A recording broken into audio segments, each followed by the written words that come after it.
안녕하세요. 현지 시간의 이현지입니다. 우리 다른 나라에 가면 그 나라의 현지인들이 그 나라를 가장 잘 알듯이 저희 현지 시간에서도 각종 업계의 현지인분들을 모시고 있어요. 오늘은 자신만의 시각으로, 자신만의 방향으로 럭셔리를 완성하신 분을 모셨습니다. 1% 클럽의 김준영 대표님 반갑습니다. 반갑습니다.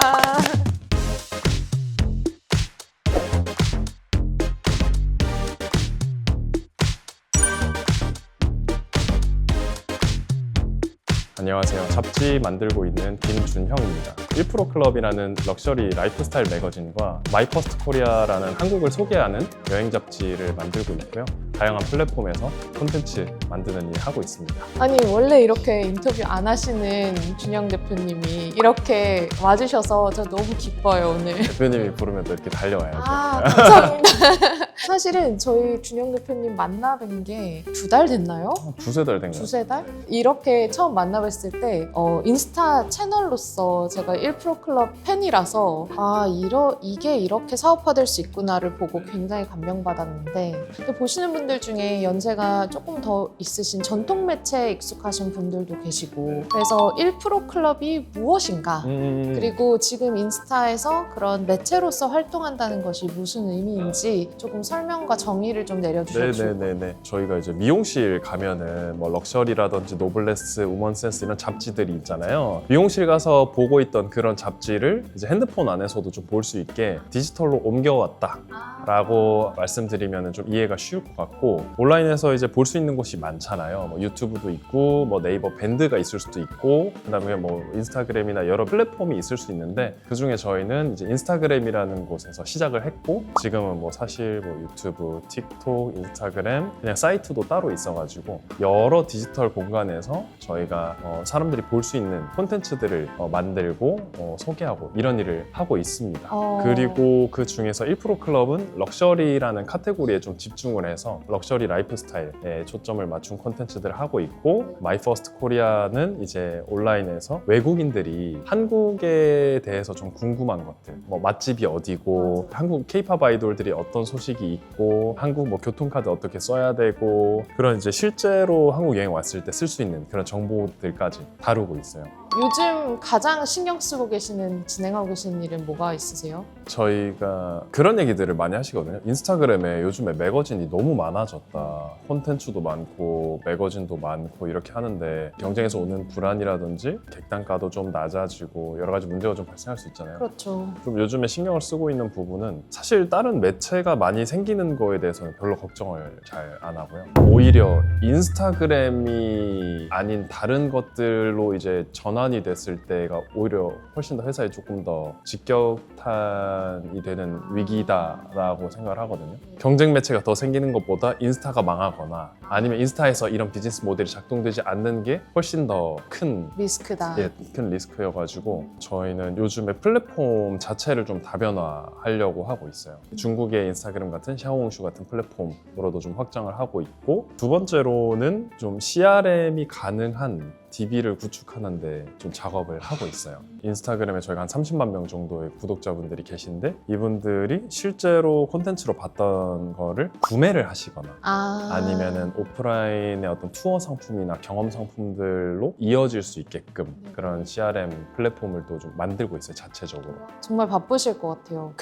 사실 전통 매체들이 요즘 굉장히 고민하시는 부분들이 그런 거잖아요. 더 이상 오프라인 매체를 보질 않는다. 그래서 온라인으로 옮겨가기 위해서 사실 굉장히 기업적인 노력들? 그냥 일반인이 할 수 없을 것 같은 규모의 투자와 그런 노력들을 많이 하시고 계신데 그냥 갑자기 손쉽게 젊은 대표님께서 그리고 인스타를 짠 시작하셔서 30만 구독자를 모으신 거잖아요. 어떻게 그런 생각을 하게 되셨는지 저 되게 궁금했어요. 저희가 이제 원래는 다른 비즈니스를 좀 했었어요. 기존에 하던 교육 사업, 교육 플랫폼 사업이 있었거든요. 근데 그걸 가지고 이거는 좀 스케일업을 하기가 좀 어려울 것 같다라는 생각을 했었고 그래서 그 당시에 저희 팀이 딱 3명이었어요. 저 포함해서. 3명이요? 네, 3명이서 이제 1% 클럽이라는 걸 시작을 하기 전에 그때 저희가 좀 초점을 맞췄었던 거는 경쟁이 좀 없는 영역을 많이 찾으려고 되게 애를 많이 썼어요. 완전 유니크한 우리만의 셀링 포인트가 있거나 자본력이 있거나 뭐 여러 가지들을 좀 해야 경쟁력을 좀 갖출 수 있는데 그런 부분들에서 쭉 이제 리스트를 쓴 거죠. 어떤 사업을 해볼지. 경쟁자가 좀 적은가?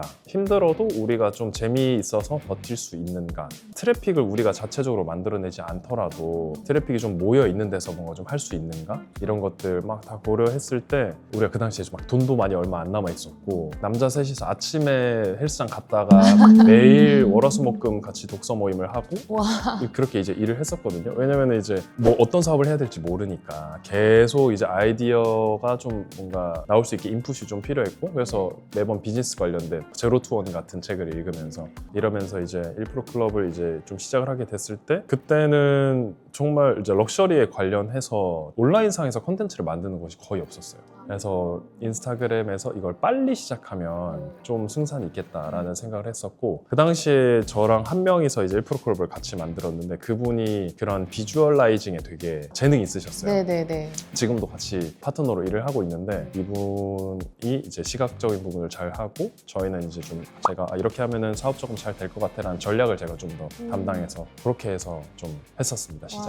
네. 럭셔리라는 그 주제를 그냥 단순히 마켓이 여기가 아직은 좀 블루오션인 것 같아서 들어가자라고 하기에 내가 럭셔리에 관심도 없고 잘 모르면 이 진입하기가 힘들 수도 있는 영역이잖아요. 럭셔리라는 마켓에 원래 좀 관심이 있으셨나요? 사실 저는 잘 모르기도 하고 럭셔리라는 거에 대해서 막 엄청 익숙하고 이런 거는 아니지만 지금의 약간 AI랑 좀 비슷하다고 생각을 하는데 뭐 코딩을 짤 줄 몰라도 사람들이 이제 뭐 개발이나 이런 것들을 할 수 있는 시대잖아요. 제가 믿는 거는 정보라는 거는 사실 서칭을 할 수 있으면은 별로 어렵지 않게 얻을 수 있는 거라고 생각을 했었고 온라인에서 콘텐츠로 저희가 럭셔리를 다룰 때는 이거를 경험한 사람 많이 줄 수 있는 그런 노하우나 지식이나 이런 것도 있겠지만 이미 디지털 쪽에는 럭셔리를 다루는 콘텐츠가 너무 없다 보니까 우리가 이거는 알아봐서 올려도 충분히 승산이 있을 것 같다라고 좀 생각을 했어요. 그러니까 뭐 예를 들어 전 세계 좋은 호텔들이 정말 많은데 저희가 그걸 다 가보고 소개하지 않더라도 이런 곳들이 있대라는 것들을 좀 신뢰도 높은 정보로 이제 큐레이션 하는 것들은 충분히 할 수 있겠다라고 생각을 했었거든요. 진짜 자신감 있으신 것 같아요. 아니 근데 그 정말 이게 뭔가 새로운 영역에 진입을 할 때 내가 이걸 할 수 있을까? 이게 이걸로 될까? 이런 좀 자기 의심 이런 것들을 좀 많이 하기도 하거든요. 근데 굉장히 그 세 분이서 모이셔서 그런 여러 가지 정보를 취합해서 우리 이거는 우리가 충분히 해볼 수 있어라는 용기를 가지신 게 정말 되게 대단해 보이는 것 같습니다. 그 당시 얘기 조금만 더 해드리면은 저희가 막 진짜 돈도 없고 이래서 막 개인 명의로도 막 대출 받아서 받으시고. 하고 그거 할 때 그 연대 보증 하는 거 그때 처음 써봤거든요. 무섭죠? 네, 그래서 이거를 만약에 못 갚으면 뭐 120%를 또 갚아야 되고 막 이런 게 좀 있었고 다행히 저희가 그 전 사업을 할 때 신용보증기금에서 이제 혁신 스타트업으로 선정이 돼가지고 자금에 대한 지원을 좀 받았어요. 그래서 이제 마통을 뚫은 거예요. 그래서 사실 이 세 명이서 4-5개의 비즈니스를 한 15개월 동안 한 거예요. 1% 클럽 하기 전에. 그래서 어떤 사업을 해볼까 그 사업 아이템 1번, 2번, 3번, 4번 쭉 써가지고 이제 여러 가지를 만들었던 거예요. 그러다 보니까 저희가 하나의 비즈니스를 3개월 이상 하기가 되게 어려웠어요. 그래서 안 된다 싶으면 3개월이라는 시간을 좀 잡아놓고 3개월 안에 매출이 안 나면 빨리 접고 다음 걸 하고 그래서 막 저희가 시도했었던 게 되게 여러 가지가 있었는데 네이버 지식인 같은 경우 다 이제 텍스트로 질문하고 이제 텍스트로 답변을 받잖아요. 근데 좀 전문가들이 이렇게 좀 영상으로 답변을 해줄 수 있으면 되게 좋을 것 같다. 그래서 강의 같은 경우는 약간 브로드캐스팅 방식이잖아요. 커리큘럼이 있고 이제 지식을 좀 전달하는 그런 구조인데 결국 이제 내가 특정하게 궁금한 그런 질문들을 하면은 이제 텍스트로 질문하면 영상으로 전문가들이 좀 답변을 받을 수 있게 하는 그래서 그런 플랫폼을 좀 만들면 좋겠다라고 해서 했는데 좀 잘 안 됐어요.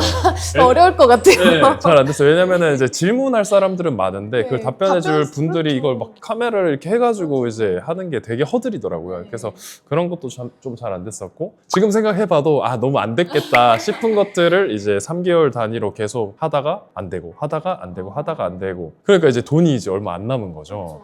그래서 1% 클럽 같은 경우도 이것도 될지 안 될지 저희가 모르는 거예요. 계속 안 됐으니까 이거 3개월 안에 매출 안 나면 이것도 접자라고 하고 이제 시작을 했는데 다행히 55일 만에 첫 번째 매출이 나가지고 저희가 이거는 뭔가 길조다 이거 해야겠다 해서 그때부터 조금 더 드라이브 걸면서 비즈니스를 좀 전개 더 해나갔던 것 같아요. 그러면 채널을 여셨을 거 아니에요. 네. 뭐 1% 클럽이라는 그거를 하시고 그런 어떤 매출이 나온 거예요? 저희가 광고를 받았어요. 그래서 전시 쪽에 아트 쪽에서 우리가 이런 전시를 하는데 소개해달라. 홍보를 좀 해줄 수 있냐 해서 이제 인스타그램에 이거를 올려주고 그리고 저희가 비용을 지급하고 싶다. 그때 저희가 드디어 첫 매출이 났다 하고 진짜 막 너무 기뻐하고 그때 저희가 뭐 12월 뭐 16일 뭐 인스타그램 첫 시작 그리고 뭐 언제 첫 게시물 시작 뭐 2월 뭐 며칠 첫 매출 뭐 얼마 뭐 이런 식으로 이렇게 나왔어가지고 그때 진짜 되게 기분이 좋았어요. 네. 근데 지금도 사실은 지금 1% 클럽이 30만 정도 되는데 겨우 한 2년 반 정도 되시지 않으셨나요? 3년 정도 됐습니다. 굉장히 빨리 성장하신 편 아닌가요? 뭐 잘하는 곳들이 사실 많기는 해서 카테고리가 다른데 디지털 매거진 쪽에는 아이즈 매거진이 이미 10년째 아마 올해가 11년째인가 그렇게 하고 있을 거예요. 데일리 패션 뉴스라는 그 패션을 완전 특화되고 셀럽들도 되게 많이 등장하는 그런 매거진들이 있는데 그런 쪽 보면은 이제 그 셀럽의 팬덤 베이스로도 빠르게 성장을 하고 아이즈 매거진 같은 경우는 되게 발행하는 발행량 자체가 되게 많고 빠른 트렌드들을 이제 여기서 받아볼 수 있다 보니까 저희 같은 경우는 애초에 그 마켓 사이즈 자체가 럭셔리에 관심이 많고 빠르게 소식을 받아보고자 하는 모수 자체가 이런 좀 트렌드한 것보다는 당연히 적을 수밖에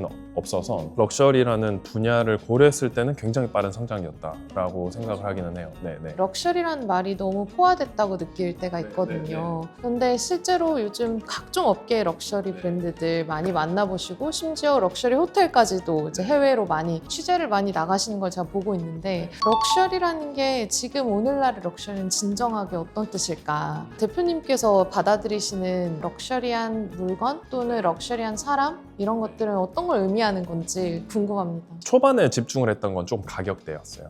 그래서 뭐 예를 들면은 뭐 전 세계 몇 대밖에 없는 차 이런 걸 많이 다뤘는데 그러면 비싼 것만 다루면 사람들이 보고 좋기는 한데 나의 삶이랑 또 너무 거리감이 떨어져 버리니까 이거를 뭔가 구독하고 싶어 하지 않을 수도 있겠다라는 생각을 했어요. 그래서 1부터 뭐 10까지 있고 10이 가장 비싼 거, 뭐 0이 이제 가장 좀 저렴한 거라고 하면은 우리가 어느 정도로 포지셔닝을 좀 해야 될까? 파레토 법칙을 좀 많이 썼는데 한 80%는 액세서블한 접근할 수 있는 럭셔리를 다루자. 좀 도달 가능한 영역의 어떤 로망, 버킷리스트 같은 것들 한 20%는 조금 더 가격대가 있는 뭐 예를 들면 뭐 부가티라든지 뭐 이런 부분들을 좀 더 다뤘었던 게 있었거든요. 요즘에는 희소성이나 자기만의 어떤 개성과 철학이 좀 뚜렷한 그래서 각 분야의 어떤 1%가 또 될 수도 있는 거죠. 예를 들면은 저희가 어떤 인물에 대한 1% 피플의 라인이 있는데 최근에 이제 서울대 졸업하시고 김앤장에서 변호사를 하시다가 영양제 디스펜서 그래서 영양제 정수기 같은 걸 만드신 저 분이 봤습니다. 있어요. 네, 봤습니다. 그 특정 분야에서 되게 파이오니아처럼 자기가 혁신을 만들어내고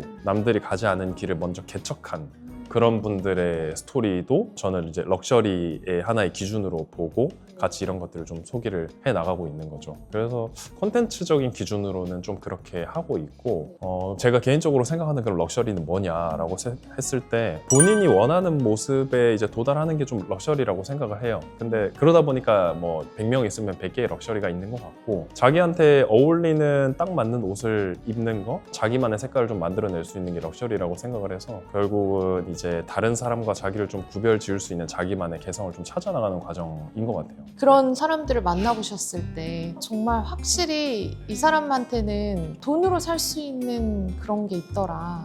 뭔가 뭐 철학 이런 게 있더라 하는 게 혹시 공통적으로 느껴지셨던 때도 있을까요? 돈으로 살 수 있는 게 있더라. 돈으로 살 수 없는 게. 네네네. 없는 게. 제가 그렇게 말했나요? 죄송해요. 그 사람들 만나봤을 때요. 네. 타인을 좀 배려하는 매너가 몸에 배인 분들이 있으시더라고요. 네. 물 흐르듯이 타인을 좀 배려하는 게 좀 몸에 익어 있다. 이거는 되게 단기간에 하기는 좀 어려운 거라고 생각을 하거든요. 요즘에 제가 되게 이건 진짜 럭셔리다, 비싸다라고 생각하는 게 창작할 수 있는 능력. 그래서 글을 쓴다든지 뭐 악기를 다룬다든지 이런 부분들이 보면은 결국은 먹고 살 만한 걸 지나서 일에 대한 목표와 전혀 상관없이 자기의 좀 크리에이티브함을 뭔가 세상에 계속 좀 표출할 수 있는 거, 그거는 사실 시간이 되게 오래 걸리고, 예를 들어 악기를 배우는데도 시간이 들고 뭐 최소한의 축적이 필요하다 보니까 이게 진짜 럭셔리다 이런 생각을 좀 많이 들었어요. 그거 정말 공감하는 것 같아요. 제가 물론 AI가 음악도 만든다고 하고 그러지만 그 사람 냄새가 나는 그런 창작물은 다르다고 생각을 하는데 이런 시대에 정말 점점점 희소해지고 그리고 점점 더 따뜻함이 그리워지는 시대에 할 수 있는 거는 예술인 것 같아요. 예술적인 능력이 있으시고 그걸 또 잘하시는 분들 정말 럭셔리라고 생각이 들더라고요. 아무튼 지금 우리 1% 클럽 이야기를 많이 했는데 사실 준영 대표님 만나 뵙고 제가 깜짝 놀랐던 게 이게 그냥 우리 뭐 팔로워들이 보는 그 채널만 있으신 게 아니라 실질적으로 다른 사업체들을 많이 운영을 하시잖아요. 어떤 사업들을 하고 계신지도 좀 얘기해 주시면 좋을 것 같아요. 처음에 이제 시작은 럭셔리 라이프 스타일 매거진 1% 클럽으로 이제 시작을 했는데, 여기서 수익이 뭐 1만큼 난다. 그러면은 똑같은 걸 하나 더 늘리면 2가 되는 거 아닌가? 이런 단순한 생각으로 매체들을 조금씩 늘리기 시작을 했어요. 그러면 어떤 분야를 할 거냐라는 고민을 좀 많이 했는데, 관광 쪽이 좀 되게 유망해 보이는 부분들이 있어서 마이 퍼스트 코리아라는 채널을 또 창단하게 됐고, 해외 사람들이 한국을 놀러 오면 돈을 쓰잖아요. 그래서 뭐 피부과에도 돈 쓰고 와서 뭐 라미네이트 하고 가기도 하고, 좋은 호텔에 묵고 뭐 케이팝 아이돌들 뭐 콘서트 있으면 가고, 진짜 그 뭔가 로컬을 경험할 수 있는 그런 곳들은 사실 로컬 사람들이 제일 잘 알잖아요. 그렇죠. 저는 맨날 이제 인천공항 갈 때마다 위켄 리조트 앞을 맨날 지나다녔어요. 을왕리랑 왕산해수욕장 쪽 여기 딱 중간에 있으니까. 근데 그 스팟에 들어가서 거기 루프탑이 되게 좋더라고요, 위켄 리조트가. 그래서 루프탑에서 이 양쪽의 해변의 낙조를 동시에 볼 수 있는 게 사실 로컬 사람이 아니고선 그거 절대 알 수가 없으니까. 그렇죠. 좀 맞습니다. 그런 정보들을 좀 소개하면 좋겠다 해서 마이 퍼스트 코리아가 또 생겨서 이런 좀 관광 쪽에 이런 매출들도 좀 이제 나는 것 같고, 저희가 직접 운영하는 이제 미디어 IP를 통해서 발생하는 매출들이 있고요. 그래서 그런 IP들은 뭐 1% 클럽, 그다음에 1% 클럽 재팬, 뭐 마이 퍼스트 코리아, 그다음에 또 샤오홍슈에서도 이런 채널들을 좀 운영을 하고 있고, 두 번째로는 이제 우리 거를 이렇게 여러 가지를 IP 만들어서 운영하다 보니까 아까 말씀해 주신 것처럼 이제 큰 회사들에서도 디지털로 좀 옮겨오고자 하는 그런 니즈가 있고, 그리고 뭐 브랜드 입장에서도 우리가 이제 지면 잡지에 광고를 하기도 하지만 결국 보는 사람의 숫자 자체는 온라인을 따라올 수는 없다 보니까 온라인에서도 우리가 다른 데 맡겨서 광고를 할 수도 있지만 결국 우리의 팬들, 그다음에 우리의 소식을 받고 싶은 분들을 온라인에서 찾아야겠다, 이런 니즈가 있으세요. 그래서 저희 거를 잘 하고 있다 보니까 너네 이거 어떻게 하는 거야? 우리도 이런 거 좀 하고 싶은데 좀 도와줄 수 있어? 그래서 컨설팅으로 이제 또 시작을 했었다가 지금은 다른 회사에 인스타그램을 저희가 대신 운영을 해주거나 운영 대행도 해주시고 네. 아니면은 뭐 콘텐츠를 제작을 해서 디지털 콘텐츠 제작하고 납품을 한다든지 그렇게 좀 하고 있고, 예컨대 의 공식 인스타그램 계정 2개를 저희가 운영 대행을 해드리고 있고, 그다음에 현대백화점 VIP들이 볼 수 있는 콘텐츠를 저희가 제작해서 또 납품을 하고 있고, 옷집 잘 아시겠지만 거기도 콘텐츠 제작해서 납품하고 있고, 캡라는 브랜드가 한국에서 또 잘 될 수 있게 인스타그램 이제 운영 대행이랑 좀 한국에서 마케팅을 좀 같이 또 고민도 해드리고 있고, 좀 더 앞으로 시작할 거고, 뭐 좀 되게 다양하게 그렇게 운영 대행과 콘텐츠 제작 납품을 이제 좀 다른 회사를 위해서 해주고 있는 부분들이 있어요. 맞다, 최근에 오, 쪽 축하드려요. 시작을 하게 돼서 와. 좀 큰 사이즈로 이제 시작을 하게 돼가지고,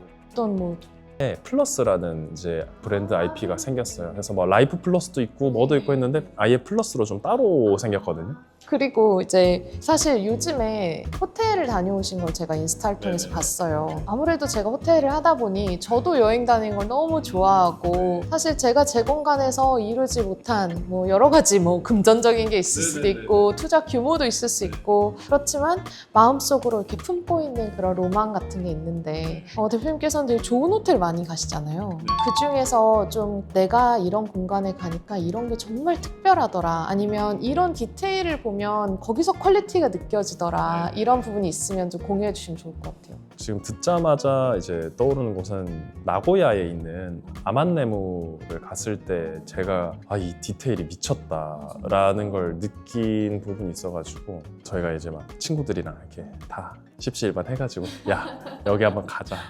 해가지고 이제 같이 아만네모를 놀러 갔는데 거기가 이제 중간에 거실이 크게 있고 이제 양옆에 방이 하나씩 있는 그런 곳인데 방에 가면은 조명들이 막 있잖아요. 근데 그러니까 선이 없어요. 눈에 보이는 뭐 이런 전구나 그러니까 전기가 필수잖아요. 근데 눈에 이런 선이 보이는 게 없어요. 그래서 완전히 딱 소파 옆에 거실에 조명이 있는데 그것도 이렇게 밑에 바닥으로 빼가지고 아예 눈에 선 보이는 게 없고 그게 사실 뭐 안전상의 이유적으로도 선이 안 보이는 게 되게 중요하고 심미적으로도 되게 중요한 부분이라고 저는 생각을 하거든요. 그 공사비를 생각하니 럭셔리가 많네요. 저는. 그렇죠. 네. 그래서 이 정도까지 좀 세심하게 신경을 쓰는구나. 그런 동선을 고려하고 아름다움을 위해서 좀 비용에 대한 투자를 서슴지 않게 한 부분들 그런 부분들 보면은 여기 정말 럭셔리하다 이런 느낌을 좀 받는 것 같고 두 번째 럭셔리는 좀 의외의 부분일 수도 있는데 그런 로컬에 대한 부분을 얼마나 반영하고 있는지가 더 중요한 것 같아요. 그래서 그 나고야 지역에 마치 제주도에는 해녀라는 그 용어가 있는 것처럼 나고야에도 그 해녀라는 용어가 있어요. 그래서 아만네모 근처 그 지역사회랑 연계해가지고 저희가 뭐 클래스라든지 체험할 수 있는 것들 호텔에서 연결을 해줘요. 프로그램북이 있고 저희가 그걸 기반으로 예약을 하면은 이메일이 와서 우리가 이런 것들 예약해줄 수 있는데 원하는 거 있으면은 알려달라. 그때 저희가 했던 게 그 나고야의 해녀들이랑 전복 따기 체험하고 막 이런 것들 네네네네. 했었어요. 그 이제 해변가에서 그 실제로 해녀분들이 이제 수확하신 뭐 전복부터 해가지고 이런 것들 같이 먹는 것까지 다 포함이 되어 있어서 이게 되게 좋은 경험이었어요. 그래서 이 로컬에 대한 경험을 충분히 좀 할 수 있게끔 기획이 되어 있는 것 자체가 너무너무 좋았고 하나가 또 더 있다. 세 번째는 뭐냐면 여백인데 그 잠자는 공간 자체가 이 정도라고 하면은 아마네모 부지 자체가 이렇게 커요. 그러다 보니까 이제 눈에 걸리는 게 우리 건물 말고는 다 거의 다 자연밖에 없는 거죠. 그래서 태초의 자연처럼 우리가 눈에 걸리는 게 다 이제 자연밖에 없는 어떤 특정 건축물이나 이런 것들이 막 많이 걸리는 게 아니라 이 여백을 좀 느낄 수 있게끔. 근데 사실 그 부지를 그냥 뭐 경제적으로만 생각을 한다고 하면은 이 건물만 해서 사실 운영을 해도 되는 건데 이 주변 부지까지 이제 다 이렇게 매입을 해서 기획을 하고 공사를 하고 하는 거니까 이러한 어떤 미학적인 부분과 어떤 생태적인 부분 고려해서 했었던 게 제일 좀 인상 깊었던 것 같아요. 저는. 네. 거기도 꼭 가봐야겠습니다. 진짜. 여기서 이 질문 드리면 좀 웃긴가 싶은데 대표님 제일 좋아하시는 럭셔리 브랜드는 뭐예요? 브랜드 뭐 브랜드들이 사실은 요즘에 럭셔리 브랜드들도 굉장히 이미지를 많이 바꾸고 있다고 생각을 하거든요. 뭐 사실 제가 제일 좋아하는 브랜드라고 하고서는 뭐 아직은 없는 것 같은데 이 브랜드 되게 재밌다, 이 브랜드 특이하다, 이런 브랜드가 있었네 하는 것들이 좀 두 가지가 있어서 하나는 아르투스 베르트랑이라는 브랜드가 있어요. 주얼리 브랜드인데 나폴레옹 시대 때부터 그 메달을 만들어 오던 브랜드예요. 프랑스의 그런 훈장들 거기에 들어가는 메달을 직접 제조를 하던 브랜드인데 아주 역사도 오래됐고 굉장히 좀 영광스러운 그런 훈장에 대한 어떤 그 순간을 만들어 오던 브랜드이고 되게 저는 이 브랜드가 좀 이런 역사적인 부분 그다음에 디자인의 어떤 독보적인 부분 그런 것들을 봤을 때 좀 최근에 좀 새롭게 발견했던 뭐 또 하나는 뭐 짧게 말씀드리면 로저드비라는 시계 브랜드가 있어요. 네. 굉장히 매니악한 시계인데 뭐 시계 뭐 싼 게 몇천만 원이고 보통 억대가 넘어가는 시계 브랜드인데 사람들이 잘 몰라요. 아예 존재를 몰라요. 네, 처음 들었어요. 그래서 디자인 자체도 마치 슈퍼카를 연상하게 하는 근데 또 자기만의 어떤 철학과 이 전통과 이런 것들이 다 있는데 알려지기를 좀 거부하는 브랜드다 보니까 뭐 마케팅이나 홍보를 적극적으로 하지도 않고 오히려 막 정말 사람들이 모르는 그런 브랜드를 찾아서 하고 싶어 하는 사람들이 있잖아요. 네, 그렇죠. 나는 다른 사람들이 하는 거 안 하고 싶어. 좀 약간 구별되고 싶어. 라는 거에 좀 강하게 꽂히신 분들이 이 브랜드를 금방금방 또 구매를 하세요. 그래서 여기 되게 좀 특이하다. 완전히 VIP 쪽으로 어떤 플레이를 할 수 있는 게 아니면 아예 관심이 없어요. 그러면 이제 저희 현지 시간에 공식 질문이 있어요. 네. 24시간을 놓고 왔을 때 나에게 가장 소중한 1시간을 꼽자면 몇 시이실까요? 저한테 가장 소중한 1시간이요. 저는 노을 질 때. 노을 질 때? 네. 저 사실 지금 집으로 이사를 온 것도 노을이 되게 잘 보이는 집이어서 이사를 왔고 여기 지금 거의 6년 넘게 이제 살고 있는데 그 시간이 되면은 이런 시간을 만끽하려고 열심히 일하는 거지 내가 이 노을 하나 보려고 일도 하고 미팅도 하고 돈도 벌고 이렇게 하는 거지라는 인생의 어떤 원점으로 좀 되돌려주는 것 같은 그런 시간이에요. 그래서 어차피 다 이제 잘 먹고 잘 살려고 하는 거고 사랑하는 사람이랑 좋은 추억들 만들려고 열심히 사는 거잖아요. 그런 시간을 좀 상기시켜주는 게 좀 노을 지는 시간대인 것 같아요. 저희 더 위크엔으로 올라오세요. 네네네. 거기 너무 좋더라고요. 노을이 가장 아름답습니다. 알겠습니다. 오늘 너무 즐겁고 대표님 생각에 대해서 조금 더 알 수 있어서 저도 너무 소중했던 시간인 것 같아요. 오늘 함께 하신 소감도 좀 이야기해 주세요. 사람들이 봐야 되는 컨텐츠도 너무 많고 저희가 아침에 눈 뜨고 일어나서 잘 때까지 되게 많은 것들을 접하게 되는데 자기 얘기를 1시간 이상 이렇게 뭔가 풀어낼 수 있는 자리 자체가 점점 더 없어지는 것 같아요. 그래서 저도 오늘 되게 오랜만에 지나온 시간들도 좀 돌아보고 내가 어디에 초점 맞추고 있는지 좀 생각해 볼 수 있어서 너무 좀 좋았고 약간 되게 환기가 많이 됐어요. 그리고 이렇게 질문들 주신 걸 보니까 평소에 약간 이런 것들을 생각하면서 일해도 되게 좋겠구나라는 생각들도 좀 많이 들어서 굉장히 좀 환기되는 노을 같은 시간이었습니다. 저도 너무 재밌었어요. 네. 오늘 제가 너무나 좋아하고 존경하는 김준영 대표님을 모시고 정말 가치와 철학을 가지고 운영을 하신다는 걸 다시 한번 느꼈고요. 이거 보신 구독자분들도 어떤 걸 느끼셨는지 콘텐츠 사업에 대해 궁금한 게 있으신지 댓글로 남겨주시면 좋을 것 같습니다. 오늘의 현재 시간은 오후 3시 18분입니다. 감사합니다.